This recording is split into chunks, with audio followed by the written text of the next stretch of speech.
Guys, welcome back to Thorough Capping. It's Dave. I'm doing my normal early in the week routines that I normally do, and that is kind of revisit some angles, take a look at how certain angles are doing, try to maybe tweak things if I need to tweak anything, or just kind of refresh myself with the things that I do, and just to remind myself how important certain angles can be, and sometimes how they get overlooked. And what I wanted to do is I really wanted to revisit the key race angle. I do have a video way back when in the channel, in the video listings, that really focus on the key race. But what I wanted to do is I wanted to show you how powerful this rating can be, or this factor can be, when it comes to finding a horse with a price. You ask that question, how do you hit horses that are 30 to 1 and 40 to 1? It almost seems like they're impossible when they come in. You look at the past performance, you say, how did that horse win? The race must have set up perfectly for them. And it don't happen very often. But when it does happen, because of the odds are so high, it's obviously the majority of the bettors are on the losing end of that, because those odds are so high, and you sit there scratching your head. The only answer that I can give you, one of them, is keep an eye out for a key race, the race before. And it's not going to happen that often, but what I did was I pulled one set of past performances, and I just happened to pull Woodbine set of past performances. Okay, and I looked back in the history of every single horse. I started in race number 1, and I just went down and looked at the area to the right that showed the top 3 finishers from the races. And I identified the key races and how well the horses did. That particular horse did next time out.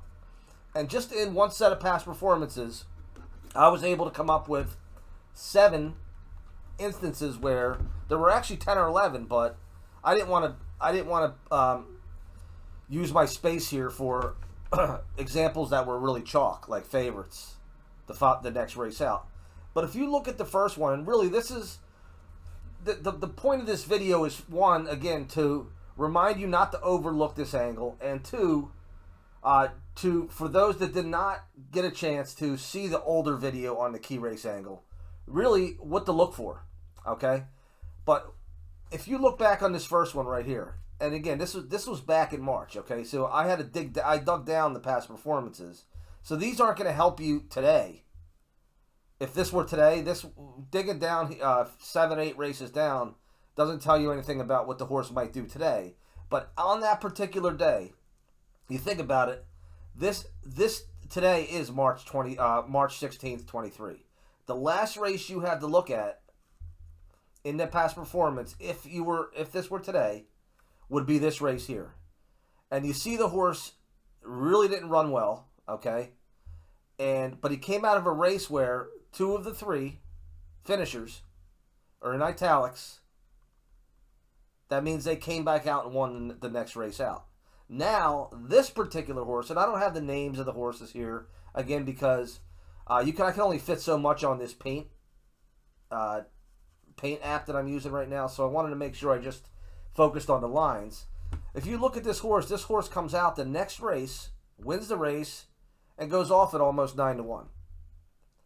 And the only thing they had to look at the race before, now you could dig deeper and kind of do the things that we do, pull the ability. I'm not saying this horse may not have, this horse may have figured well on our grid, okay, but we're not focusing anything right now but solely on the key race, the race before.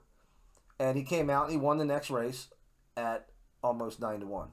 If you look down here, okay, you have a horse that finished 8th, out by 6.5 lengths. The only difference is he stepped down class a little bit the next time up. He moved to state bred only horses, where this was an open optional claimer. But at the same time, I have the whole thing highlighted, but I underlined there were 2 out of the 3 top 3 finishers in this race came back out and won based on the italics, their names in italics. This horse comes out and wins at almost 14 to 1. Okay, so again, if it were February 8th, These would be the last three. These here would be the last three performances we would have to look at in our PPs. This one here would not be visible yet because this is today, hypothetically. And then, so we have the last one we have to look at is the fact that it's the key race and he comes out and wins. So I would recommend that when you do your qualitative search in the beginning, before your eyes get all bugged out from all the other things that you looked at, such as identifying your trainer statistics, and finding your speed of the race, and class droppers, and moves in the race. By the time you get to this, your eyes may not be as fresh. You may miss some of these. I would start out your qualitative scan by looking and see if there's any key races or next out winners. If you look at here, this is an example of a next out winner. There's only one in italics. Okay? So what this is saying is this horse coming off the key race won next time out, and the second place horse in this race came out and won its next time out too. So what you might want to do is, if you have the resources, you go to equibase.com. You could go to your ADW, pull up that race, find out what were the names of the other horses in the races. Maybe there are 8 horses that ran. And look on equibase.com, type their names in and search. I think that's one of the free parts of Equibase.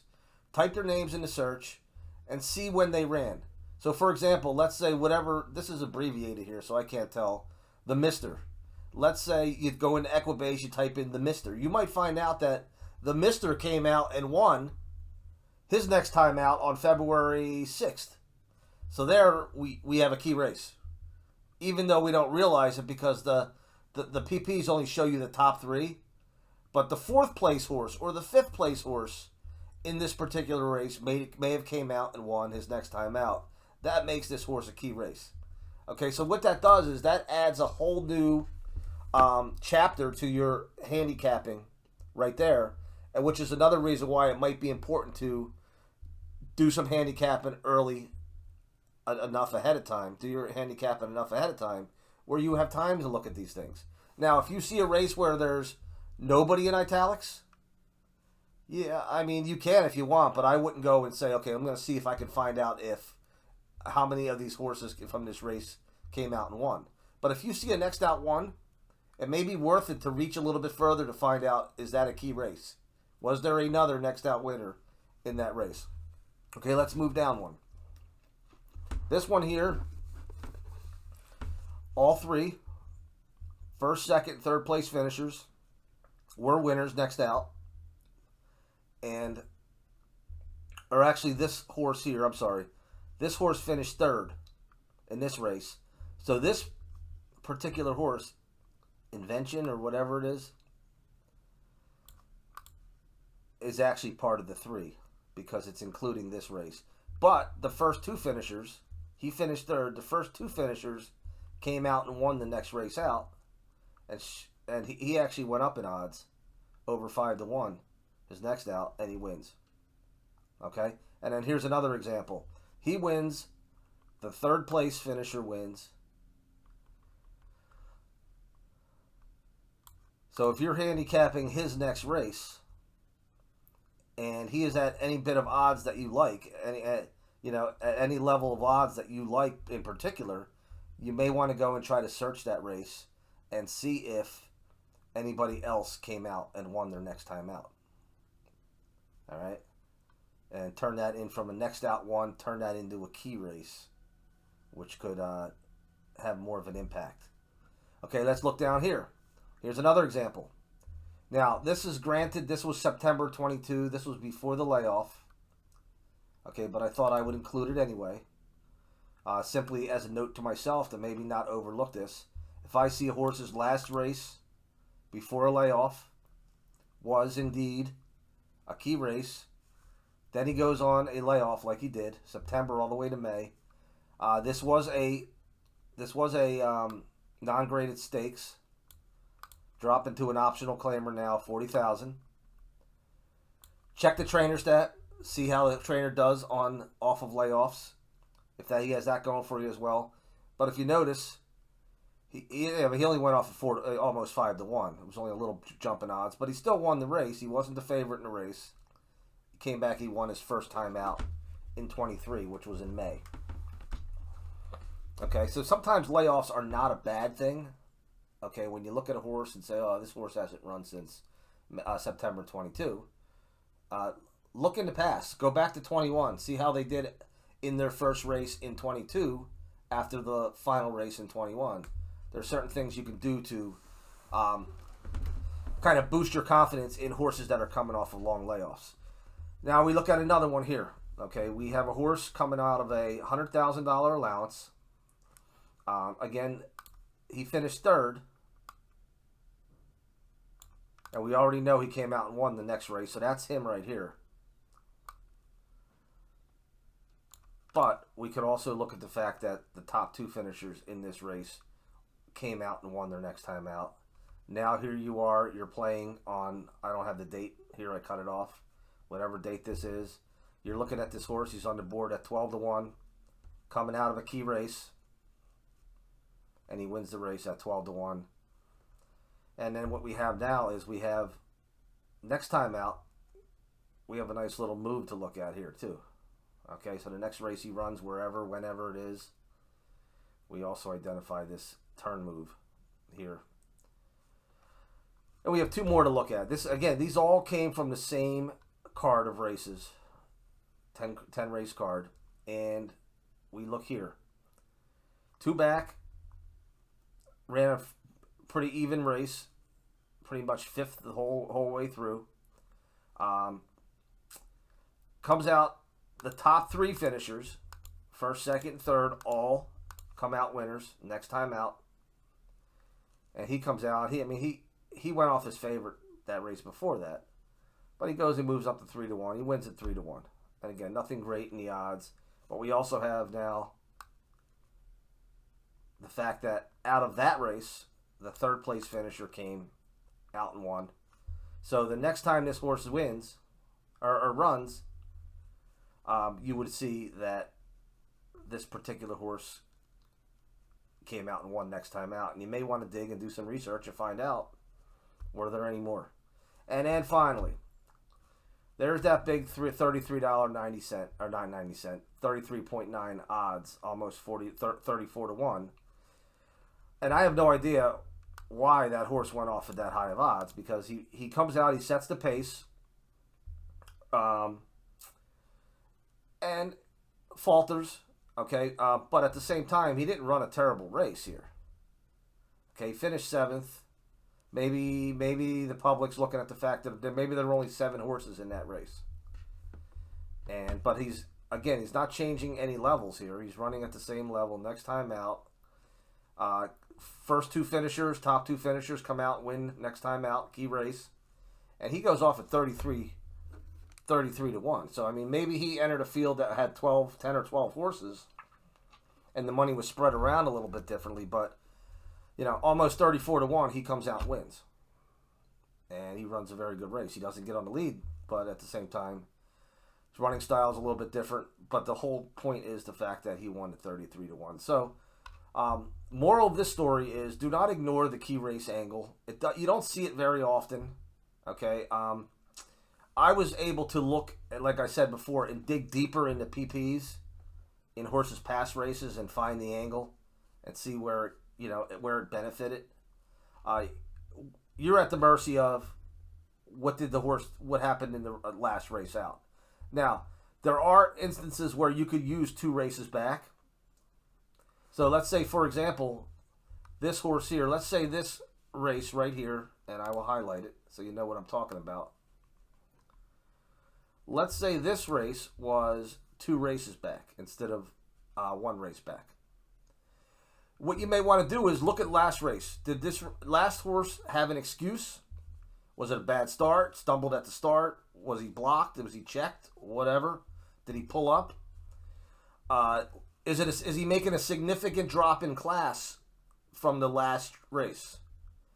If one of those 2 factors meet that criteria, then you could skip that last race out and go 2-back and play that 2-back key race and use that as a key race. Toss out the race before that and say, okay, I'm going to treat this race here, even though it was 2-back. You know, I'm just going to, for the sake of just my point here, I'm going to move these two around. Okay, and so today, right now, try to create a picture like today was this race. Let me move that up here. Okay, so what I'm saying is, if the last 3 races you have to look at, and I cut a little bit of that piece out, are these 3 races, and you say, there's a key race right there, but at the same time, it was 2 races back. So he missed his opportunity here. You might see in the comments over on this side that, you know, just something that told you that it was a bad race. You know, you don't want to use this race. Or maybe there's a significant drop in class. Maybe, again, I'm almost finished, so I can mess this up a little bit. Maybe that last race out was this large jump into a non-graded stakes. And now today he's coming back into a 32,000 optional claimer. You could say, all right, I'm going to use that key race. Use that race and identify this horse on my grid as a key race horse. Or if you're not using the grid, if you're just qualitatively handicapping, you may want to make a mark and say that this here is a play for me because the tote board is telling me it is, and this key race 2-back is telling me it is as well. All right, so hopefully that video was beneficial to you and kind of gave you a little better understanding of what to look for key race-wise. All right, so I don't think I'll be putting any videos out tonight. I want to make sure I hit you guys with some instructional type videos as much as I possibly can. And then if I do a card analysis on something, I'm going to throw it in the Discord and probably not on the YouTube channel. All right, thanks for tuning in. Talk to you soon.